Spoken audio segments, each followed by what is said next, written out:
And we're live. Everybody, thanks for tuning in. Agents Who Win. We're live here on Facebook and YouTube. Appreciate everyone tuning in today.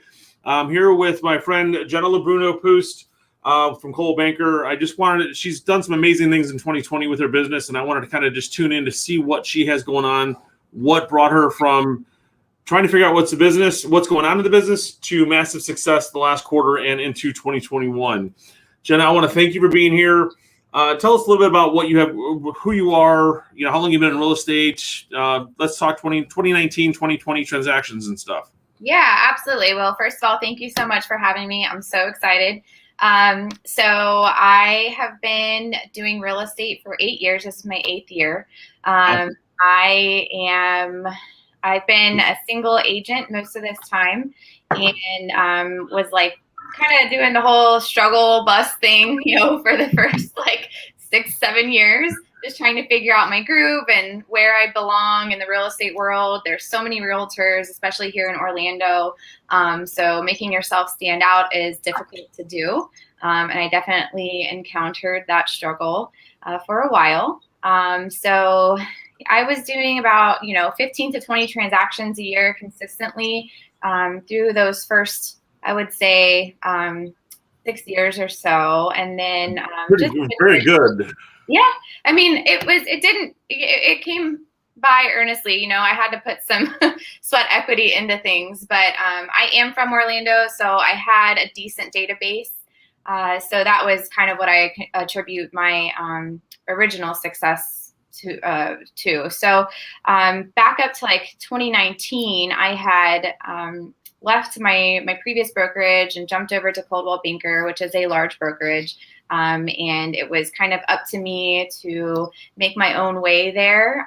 So I started putting a lot of hours into working my database. I tried the whole for sale by owner, expired thing, like everybody does. And that proved to be pretty hard as well.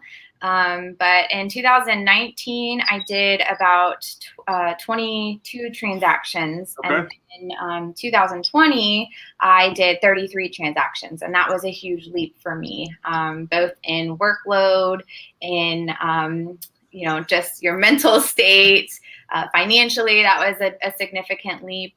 So that's definitely my defining year, was 2019 to 2020. So, and in that time, you also got married, had a child, and so you're running 33 transactions last year. Well, I mean, your son is not even a year old. Yes, I have an 8-month-old. I have a 5-year-old. So at the time we had a 4-year-old, and then I was pregnant in the midst of COVID and had my second son in June. And so it was, not only was it the pandemic, not only was it the craziest real estate year, but I also had a baby in the midst of it as well. Even better. It's like, what do I do with my business? Let me have a baby. Let me sell it, twice the transactions I did the year before. Why not? Yeah. I just committed to total insanity. Yeah. That's what 2020 was. It's awesome. Yeah. So, absolutely. You and I connected back in August. We've known each other for a couple of years. We met through one of our coaching companies that we work with. And so we connected, last year just to kind of talk about business. And you're involved in a lot of stuff, which is great. I mean, you're finding and managing the time to do that. You're in a B&I group. So I want to talk about that for a second. Yeah. So obviously this segment is success through referral-based business. And that has been my key to success so far, is really just focusing on referrals. And I was privileged enough to join a B&I group. It was not easy. Realtors are the hardest spot to get in a B&I group, but Yep. Did it. And I persevered. I beat out five other realtors, and I joined a group. And that was really part of my turning point in my success as well, was joining a high accountability referral-based group. So I know B&Is are hard to get into. Tommy had just put one on Facebook a couple days ago. It's not in my area. It's downtown Orlando. And I'm like, do I get involved? Do I not get involved? The group that you're in, is that in your market in Casper area, or are you further away? Originally it was in Baldwin Park, which is not too far. It's it's just a subset of Winter Park, like Castleberry is. So I was comfortable joining it. But now that we're virtual, BNI went virtual last year after COVID, and you can really do business anywhere. Right. So we have people in our group that live in South Orlando, so we join from all over, and the beauty of living in Central Florida is there's a lot of highways that get you where you need to go. So business is easy to do nowadays when you're meeting virtually. Yeah. Well, it makes it where I can now connect with people across the city versus I'm only focusing my referral sources on the Apopka area or my local market where, we work all over Orlando. So why not try and meet the financial advisor in South Orlando and the, attorney, the estate attorney in Apopka, because those could be the better connections than the guys who are in the downtown markets. Right. Exactly. Yeah. So that has also helped me spread my wings. Do you think, I joined Toastmasters 20 years ago, and I was in it for like 3 weeks, and I got out of it because they were meeting at too early in the morning, and I didn't want to wake up, and I should have stayed in it. I've tried a couple different BNIs, and that wasn't my thing. I mean, how are you guys engaged in that? And I mean, are you able to pass enough referrals around and then get referrals back?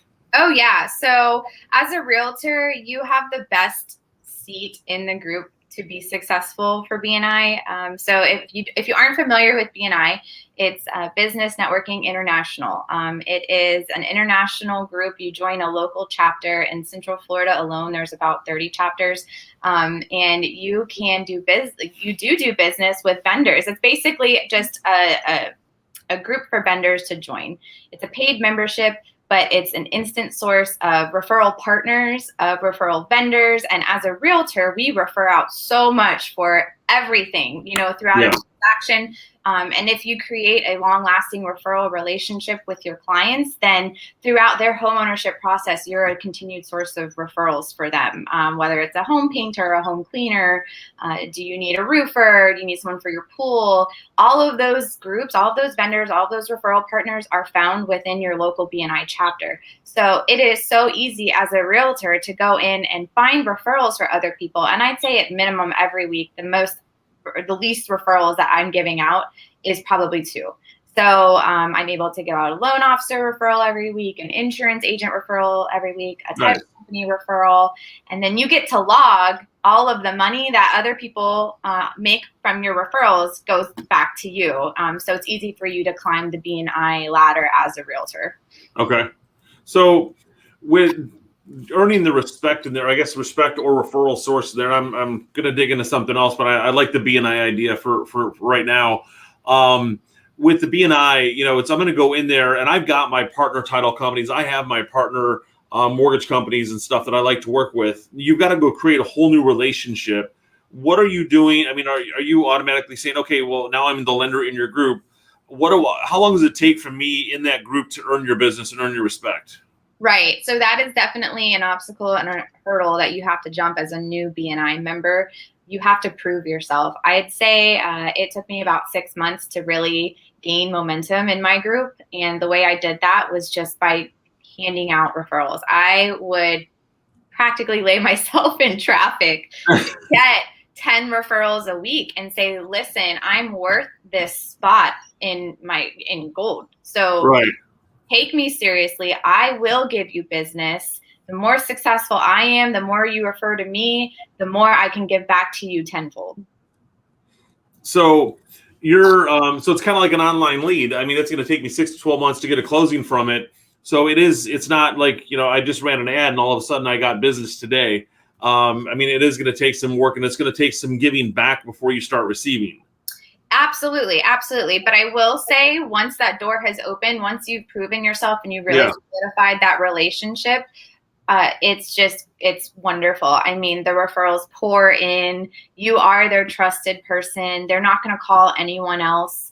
It's better than an online lead, obviously. And referral sources. That's my whole business. Absolutely. I don't want to say the whole business. About 80% of my business that I personally work is repeat and referral. And it's great because I know I'm not like I'm spending money to run ads more for brand recognition and a lot of other things, and to drive business back into the team. What of the 33 deals you closed last year, what do you say was attributed from the BNI group? About 80%.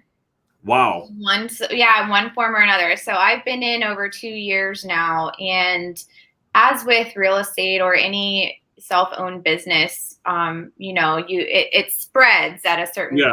it's like someone who knows someone who knows someone. And then you realize that you're 5 layers down and you're like, wait, how did I even originally come across this person? So when I back up and think about all the people that I met through BNI, and then I met from those people and from those people, Yeah. After 2 years, I would say about 80% of my 33 transactions I can attribute to BNI. But it's how I worked those relationships and maintained the relationship that was most important throughout all of it. That segues into our next part. Right. So you're saying 80% of what you did came from that group, and you're trying to figure out, wait, so I talked to them, who talked to them, who talked to them. So I'm going back, like, call it 7 levels of where I was with my team or where I was with people. So a gentleman you introduced me to, Tommy Sedgwick, who's now coaching my team about referrals. I saw your massive success. I'm like, all right, Jennah, what happened? What did you do? And all, because when we sat down in August, she's like, all right, I've closed, 18 deals, and I'm trying to figure out, like, what do I do? And I don't have anything in the pipeline. And all of a sudden, I see your Facebook post. I closed 9 deals in 9 contracts in 6 days, which is amazing. And it was like, how do I get to those 9 contracts in 6 days? And so you mentioned Tommy was coaching you. I'm like, all right, let me find out about this coach. So he and I obviously did a show last year about what he's doing for you. And I like this show because this is like real world experience. What did you do to get there? And so it's basically, it's taken off of the Michael Mayer's 7 levels of communication. And the way I best describe the book is, I met Jennah through Donna, who I met through her husband, Mike, who I met through Josh. So if I'm going to send a referral thank you back, I'm going to call Donna and say thank you, or I'm going to call Jennah and say thank you for the referral to Donna, to Mike. They're going to like, Josh will be like, who's Jennah? Refer to me through the process. And that's like the whole book in a short sentence. Right. Yeah. So I had read 7 levels of communication, 7L. Most realtors are familiar with it. It's passed around frequently in the real estate community as well as the loan officer community. Anyone can read it that owns a business. Everyone should read it. But I had read it before, and I felt like it really spoke to me because I am a relationship-driven person, but I didn't have the tools to implement. There you go. I didn't have the tools to implement all that the book talks about. And every time you read the book, there's 7 different levels of communication that it goes over, right? And the author, Michael Mayer, goes into each level in depth and different tactics and tools and resources that you can use for each level. And reading it, I kind of got overwhelmed. I'm going, okay, I know this is me. I know this is my personality, but how do I implement this? I can't do it on my own. And I certainly couldn't afford to hire the 7L coaches at the time when I read this 5 years ago, and I was only doing, 15 transactions a year. So I finally got to a point where I was a little more secure. And ironically, Tommy is a referrals coach that is in my BNI group. So that's kind of how the whole thing comes together, is that I was looking for the next step. That's when you and I got together in August. I'm going, I know there's more out there. I don't know what it is. And I linked up with Tommy and I was like, let's do this. Let's try it. So he was able to give me all of the tools that 7L talks about. And he helped me create a plan to make it a real life, just help me tackle it in real life. And that was what made all the difference for me. And it is, I've had the book quite a while. I've got actually a couple copies floating around here. I've met Michael and had lunch with him several times. And when he's been in Orlando speaking, and it's a good product that he has. And it's just funny the way, it's like, well, I need to thank this person to thank that person. And like I got a call today from somebody I hadn't talked to in probably 6 years. But they referred me a client 2 years ago, and I did send them a follow-up, thanking them for the referral. And then, but I need to go back to see, okay, how did I get Hurdley's information?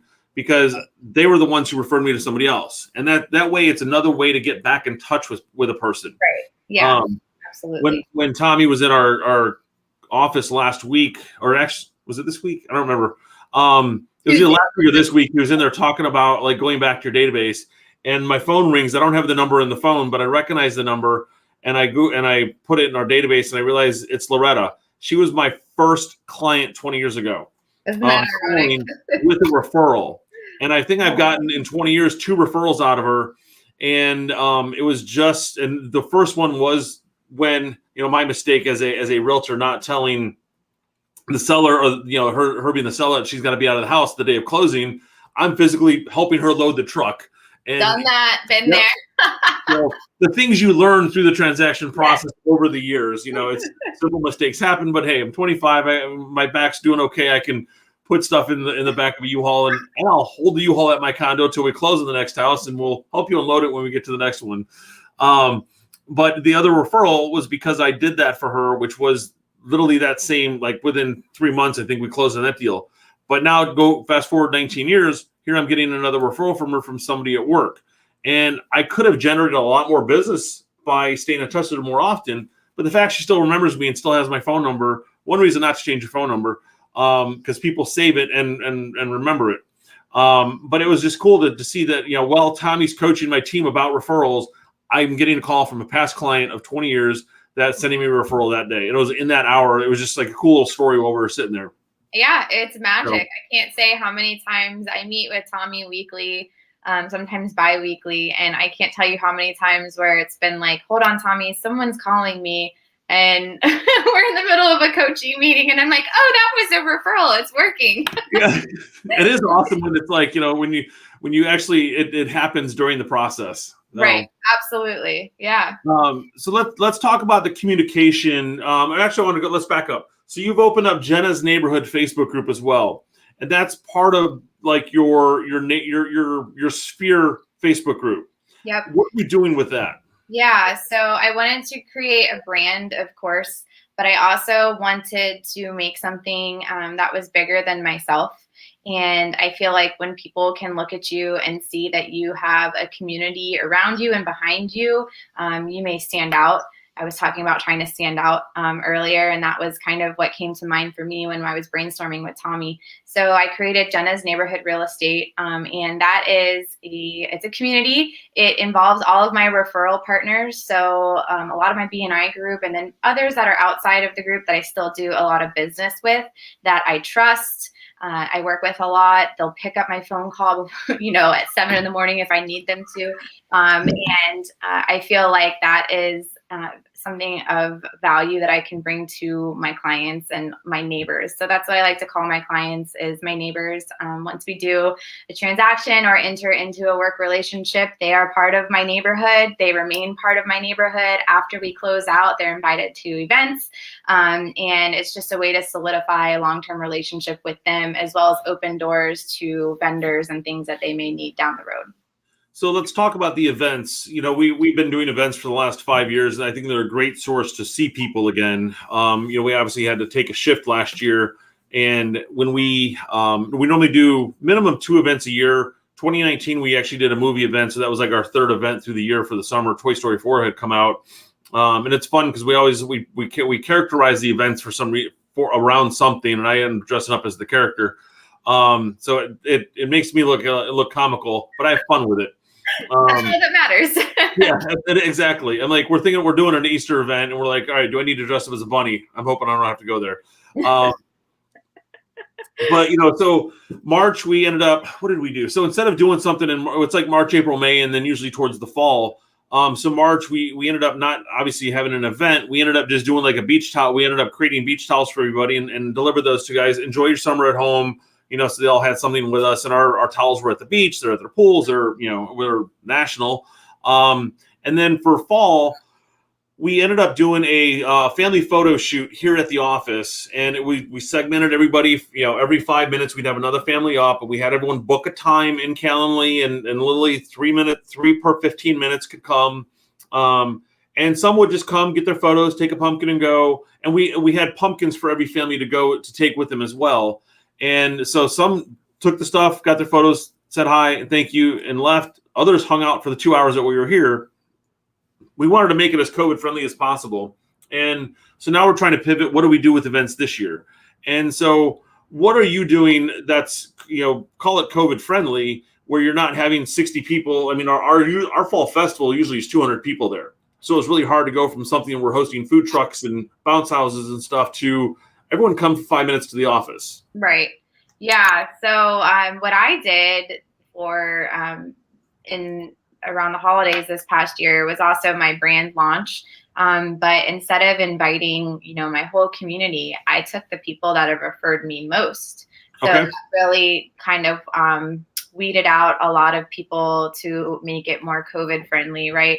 I set up an outdoor venue as well, and everybody wore masks and stuff. But yeah, I really loved on those people that have referred me most. And it was probably 20 people. And actually, it ended up being more than that because some people brought friends that they wanted to introduce to me. Yeah, that's awesome. Right. It's great. It's great. Events are wonderful. But yeah, I think that when you're trying to get creative, one thing that you can do is take advantage of outdoor space. But the other thing is really just honing in on those people that do refer you the most. So, don't exclude, maybe do one event a year that right now, at least in the pandemic, maybe do one event that includes everybody in your database and your network, invite as many people if you can secure an outdoor venue. But the real important part, because again, we're talking about referrals here, is taking your referral sources. So who has referred you frequently? Make them feel special, put them on a pedestal where they belong, love on them, give back to them, create that one-on-one time with them, that FaceTime through the event, and they'll feel like they're a VIP, and that's where the magic happens. So what does that look like? I mean, if I'm trying to make them look like a rock star, I mean, am I physically putting them on a pedestal and saying, hey, thank you guys. I want everyone else to be like them? Or how do you get them, how do you celebrate them at an event? Yeah, absolutely. So I just make it known that this is, it's just a select group of people. You all are the reason why I am here and I'm even able to operate. And I tend to be a person that is emotional to begin with. So I spent probably 10 minutes just really going into why each one of them were important to me, what they had done, why their relationship was so special to me, making time to go around to every single person that was there, just creating that bond, or just making sure that they knew how special, and really giving them, true instances of where they made me feel wonderful in my business and why I would never refer to anyone else. I also, for me, we did our event at a brewing company in Orlando, and so all drinks were on me. That was, and another thing is that all of my vendors, especially that were able to come, I'm out there and I'm saying to the other group of people, this is my roofer. This is who you need to talk to as I'm standing up on the stage. This is my travel agent. They've referred me before. I've used their services before. I can vouch for them. This is who you need to talk to. So giving them that airtime as well. Have you thought about doing your own business networking event where you invite your clients to it and you're doing like a happy hour or something where I don't know if you want to set up where they have their own booths at the space for your clients to come get and meet and greet, or they just walk around with a name badge. I'm the travel agent. I'm the realtor. I'm the title company. I'm the lender. And so if they need something, I want you to meet my people. Yeah. So that's actually what I'm doing this spring. I'm doing a hybrid event. I'm doing the family photos that you guys did in the fall. You stole our idea. I actually didn't even know that you did that before this show. So I'm offering that at a local park, outdoor, of course. Okay. Friendly. And then I'm also getting about 10 to 15 sponsors, which again are all of my vendors and referral partners. The sponsorship looks like a donation of $100 to help me put on the event. And then they get to set up a space at this park where they can market their business. Again, I'm sitting there, I'm vouching for them. I'm saying, this is who you need to talk to 100%. They also get a chance, each and every one of them will have a chance to submit a door prize. So when my community comes, my neighborhood comes to get their photos, which I'm anticipating about 100 to 200 people coming. Wow. Yeah, I'll have them all fill out their door entry prize, and then every single one of the vendors gets a chance to pool a winner, and then that's an opportunity for them to create a relationship there as well. The other thing that I'm doing that this is Tommy's and 7L Michael Mayer's example is that on the door prize form is an opportunity for you to ask if these people that are attending your network, if they have a specific need. So say I have a roofer and a loan officer that's sponsoring my event. I'm going to put on the door entry form where they're putting their name and their information. I'm going to put, do you need, or do someone you know need a roofer? Do you or someone you know need a loan officer? And there's also an opportunity to create a referral relationship as well. I think it's do you or someone you know is a key word there. Because like I don't need a loan officer right now. And I might in the future, but I don't know about that. But I do know my friend down the street's looking at buying a house. And, you know, they may have already had a realtor, and I didn't know about the referral opportunity at the point. But now I know they need a loan officer. It gives me an opportunity to kind of bring that connection together. And hopefully that realtor or that roofer or anything along that line. I love when I am able to refer, like, you know, use the roofer, for example. My on the house that we're closing right now, the buyer, the house needs a new roof, found out through inspection. So I call my roofer up. He does an aerial shot, says it's $9,500. I'm like, okay, cool. Sounds like a good number. They call 5 other people, $10,000, $11,000, $12,000, $14,000. I'm like, call my guys back out there since you're getting appointments and just see what they see for the physical number, because, you know, they're going to tell you something from an aerial and then they get out and look at it and it might be a little bit more. What happened was they were $1,000 less. And I was shocked at that. I'm like, awesome. So who are you guys using for the roof? Your guys. I'm loving the fact that I know my people got some business from it because I call them for stuff all the time. And I feel bad if I'm constantly calling them and they're never getting anything from us. Right. And so I'm glad they were able to get that job. And, you know, we refer them a lot of stuff, but you want to know how much people are actually using your people. Right. Absolutely. Well, it sets you up as an expert when you have a community behind you that offers great service for an affordable price. And then you never know. I mean, your roofer needs to buy and sell a house. I mean, Unfortunately, my roofer's a realtor too. Oh, okay. Well, that's funny because everybody has a real estate license. But when you think about it, like my travel agent needed to buy and sell a house. Yeah. You know, I could go down the line of people that are in my referral network. I use a restoration company and a drywall company. I helped him sell a house last year. I helped him buy and sell a house last year. So when you create these relationships, it's not just, you know, a one-way street. There's potential on both sides for both of you guys, but it also positions you as an expert to your community, to your database and your network, when you can come forward and say, I have these wonderful relationships that I know 100% will take great care of you because they value me. They'll pick up my phone call. They'll pick up your phone call because they know that I referred you and you will be well taken care of. And oh, by the way, because I referred you, a lot of times you'll get a 5 to 10% price incentive as well. So nice. I like that you can throw a number out there. Like if you do get something from my clients, you had no marketing expenses derived from this client. Right. So let's give them that. You know, if you have a marketing budget on your roofing and say every roof you have 10% set aside, cool. Now do it for $850 less. Right. You know, exactly. If you didn't have any marketing tied into that one client there. Right. I think that's a great idea there. So segmenting, one thing Tommy's got us working on is segmenting the database. Start with the A's, B's, C's, D's, and, you know, all the way through the alphabet. You got so busy you had to stop going through and like categorizing people. Right. I asked Tommy in our meeting, I said, you know, so where's my database? Is it my phone? Is it Facebook? Is it my database program? What are we looking at to, you know, to try and narrow down? I mean, I have 10,000 contacts on my phone versus 3,500 Facebook friends versus, you know, my key 500 people in Follow-Up Boss. Right. What did you do? What did you call your database and how did you segment that? So I've always had an ongoing database of people that I have sold homes to or I am close to, you know, so it's like friends, family members. It's not all friends. It's not all family members, but I always had this database that I would like market to, you know, I would send stuff to throughout the year. And I'm really glad that you brought this up because this is, I think, a huge aha moment for me when I was able to just realize what this meant. And Tommy's like, this is what you need to do.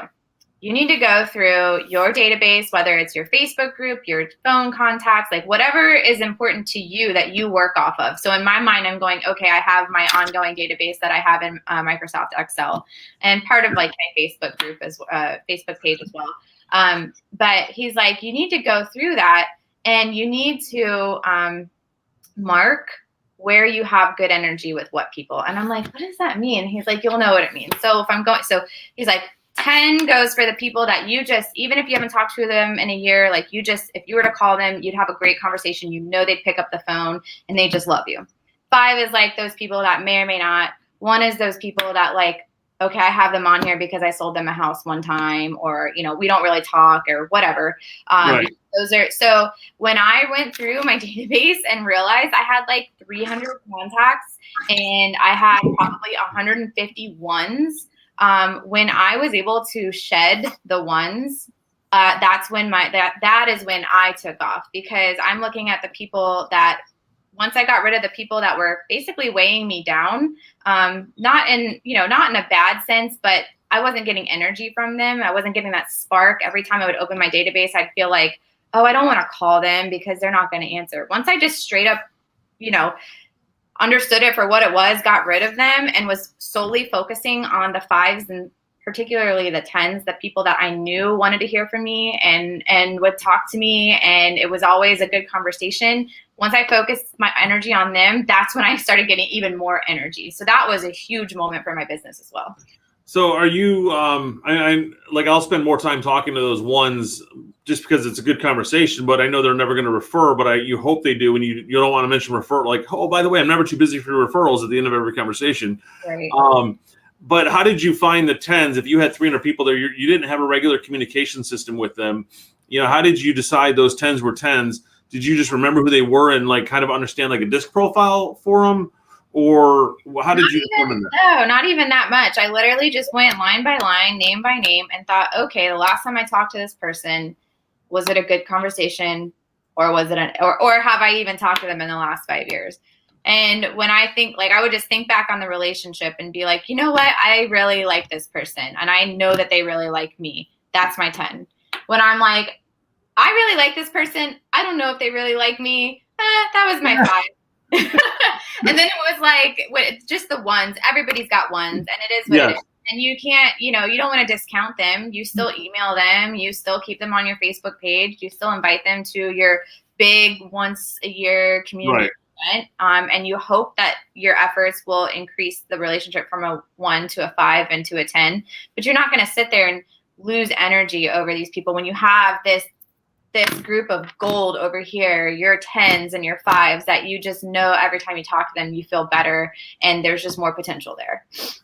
I think it's a great idea, and it's like when you look at the when you segment it out, when you invite the ones to the once a year party, do they like know that you have these other parties going on? Like, how do they feel if they find out about that? I haven't really felt like. I know you're just short time doing it, but I always think about, like, why if they don't feel like they're being made special, what's going on there? I have not run into that, honestly. Good. What I've done is just market the events that I have had, and even, maybe not market it beforehand, but market it afterwards. I've got documentation, I got pictures. Last one I did, I had a videographer do a segment on it. Once I played that, I'm telling you, you start appearing like an expert and a professional, and that is a great way. It has opposite effect. They're like, oh man, I missed out on that. I want to do that. Right. And people that are my ones that are contacting me. I had, like, today I went and put a lockbox on a 1. So for a listing that's going live tomorrow, and it's because they are seeing you out there doing what you're doing. And so it's just, you can't lose doing with this method. No, I think it's great. And, we've always had photographers and videographers at our events so we can record it and send it back as a 2 to 5 minute thank you. It isn't, it's a couple $100 to $500, $600 to have that videographer there, but it's worth it for the long evergreen content we can pull from that video. Absolutely. Send the thank you out to everyone. Right. It's a write-off and it's an investment. Yeah, it is. And it'll pay back tenfold than any more marketing that you can do, because they see all the fun that was there. And, you pop it on Facebook, wherever you want to post it. There's a book called Perk Your Sphere that a couple of my friends use. And it's again about like the referral based business. And I'm gonna take care of my 10s really well. My 5s, I'm gonna do some stuff for them. My 1s, we're just gonna push them aside until we get to a certain point, until they come up to that 5 level or they start contacting me. But some of my friends were like, all right, I've got clients saying, well, how do I be a 10? How do I get invited to those magic games? Or how do I get that coffee? Or how do I get that? Well, what you need to do is I need to teach them the referral system. And I think you being in B&I, it helps with, started to help understand the referral based model. And then Tommy coming in with the generosity version of it and giving back and then expecting to receive will make a difference as well. And that's what we're trying to get people to understand is the best client you could have. I could spend $100,000 a month on Google pay-per-click and get business from it, but I've got to chase those people down. And we just had a Zillow buyer that we've been working with since October. I think we wrote 1 or 2 offers for them, but then they called about this one house, and then we kept trying to get into it, and they're like, never mind, we already got in. We're writing an offer on it with the agent. And it's like, you think you have that loyalty for so long. And so the best client you can have is your sphere, past clients, referrals, because They're going to know, like, and trust you and respect your time. And I swear I'll go my own fault. I'll forget to call a client back, or I'll get buried in emails. And this happened in December. I was trying to connect with this guy. We couldn't connect. And I was like, all right, well, let's see. I'll keep it in my inbox so I know I need to respond back to him. It's February. Hadn't messaged him, hadn't done anything. He calls me last week. We ended up getting on the phone with each other, and we apologized to each other for not getting in touch. But he respects me enough, and I respect him enough that he didn't go out and call someone else. And he's like, we really loved doing business with you 7 years ago, and we're ready to start buying some investment property. And I should have lost that opportunity because I didn't call him back or put it as a priority. But, I'm glad he's coming back to us. So that was a good thing. Yeah, it's a learning opportunity. It is. Yeah.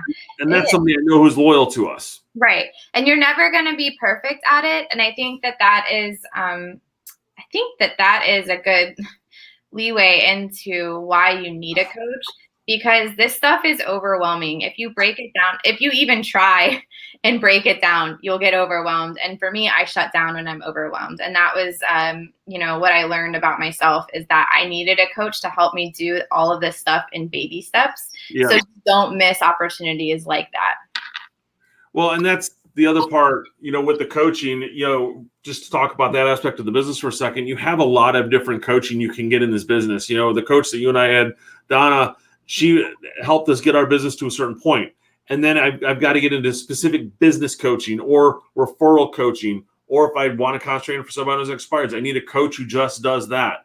And you got to find that segment of your business that you want. And your business right now is based around referrals. So who better? Someone who coaches on referrals, and that's all they specifically do. Right. Yeah. And specifically with Tommy, my coach, who I can't say enough good things about, is he really takes the time, because there's a high performance component to his coaching as well. And when you're one-on-one with him, he really takes the time to figure out what makes you tick as a business person. And he really, he helps you write your own way based on who you are. So, you have to be a relationship-based person anyways to fall in line with this coaching strategy. But the one-on-one coaching he provides really does help you hone in on your strengths and weaknesses. And he helps you figure that out and figure out how to make the best out of that situation with who you are. We're on, I think, the last section or one more section we have to do with his coaching, but his comes down to, a lot of it's mindset in the beginning, trying to figure out who you are. And, we're like, can we just get the nuts and bolts? But I got to figure out who I am first before I get to that part. And 3 of my other coaching companies that I'm part of and or have looked at their stuff, I'm going back, like one of them is agent to CEO. Well, the first, like literally, I don't know, I want to call it 3 sections is about like where you want to be, who you are, what got you to where you're going. I mean, it's not about business. It's about mentality and mindset and family and like personal things. Oh, yeah. You figure that out before you can then go out and conquer the world. Right. And I remember like one of my first, we had probably 4 or 5 sessions in the beginning, and each session was like, okay, let's talk about your marriage. Let's talk about your diet. I don't care about my marriage. I just want to go out and sell houses. I'm like, I work, so I don't have to think about these things. Why are you asking me about this? And then once you realize I can't think, like, honestly, my relationships at home got better with my children, with my husband. Yeah, like as you go through this process. And so I don't even know. I think I'm like 7 months in at this point. But it's really cool to see how it all works together. And that's why I really think that like you do need a coach. You do need that accountability if you want to skyrocket. It's hard to do it on your own. We did our 2020 business planning event back in December, and the first section of it was all about like who you are, what you're doing, your mindset and everything. And it's funny how just like for me, business planning is let's break down numbers. I'm a numbers person, and I want to know how many people I need to talk to, how many referrals I need to get to hit to the number of sales I need for the income I want. But every plan you get always has that initial stuff in it to get you to open your mind up and really think deeper than just numbers. Right. If you can figure that out, you can figure the numbers out. Right. And see, there's people like that, and I'm not that person. I get overwhelmed if I say, if I read something, which I've had multiple times before, someone sit down and say, okay, this is your conversion rate. This is how much this is what your goal is. This is how many people you need to call a day. And I'm going, well, I don't have time to call 11 people a day. Oh my gosh. No, with my coaching style, which Tommy has helped me figure out, and which your coach should help you figure out too, is what works best for you. And what works best for me is a plan, which the plan in my case is, okay, this week we're going to design your event flyer. The next week we're going to talk about securing your venue, that sort of thing. So it's funny to see how different people work, and there are coaches for every single personality style. You just got to find the one that works for you. Yeah, I think it's awesome. And that is the key, because it's like, that's like our coach now is more business and growth driven and planning versus how do we scale the team versus how do you build the team? Right. And so it's like, and how do we scale it at a high level? So you find people at different areas. We've got a financial coach as well, helping us get our financial plan together. We've got our fitness coach. We've got, our personal coach and things. So you have a lot of different things that you can pull together. And I love what Tommy's doing, because it is, about just referral based, and then doing the event, doing the planning and stuff, and having other people that you can lean on there. Yeah, absolutely. And it's funny you say that. Again, I had a newborn, and well, not a newborn anymore, but I had a baby in the summer. And about 2 months ago, my husband and I were just frazzled because he wasn't sleeping. And we're going, what do we do? What do we do? And I said, you know what? I bet there's a coach for this. So I got online and I Googled a sleep coach. There is a sleep coach for infants that do not sleep. My God. You know what? And our life changed like that. So don't discount a coach. For anything. Oh, that's awesome. Well, Jennah, I want to thank you for jumping on today. It's a pleasure. I wanted you to come in and talk about like real world experience about the 7-level system and Tommy coaching. And guys, if you want to get it, if you want to understand the system at all, please reach out to Jennah. If you want to understand the coaching, Tommy Sedgwick with you want to mention this company? I can't remember off the top of my head. I know it's Generosity Generation. Yeah, it's the 7L group. Michael Mayer's put together, and Tommy is the head of coaching for them. So reach out to Tommy. I mean, we would love to build his clientele, and we would love to get everyone to understand why you don't need to buy online leads, why you should work with your referral base, because they're going to close a lot better. And my own team, I spend a lot of money generating opportunities for them, but I also want to get them to get their own business and show them how to get that. And we pay you more on that. And it's like, well, you have this, but I would rather you close stuff that is going to know, like, and trust you and continue to refer you.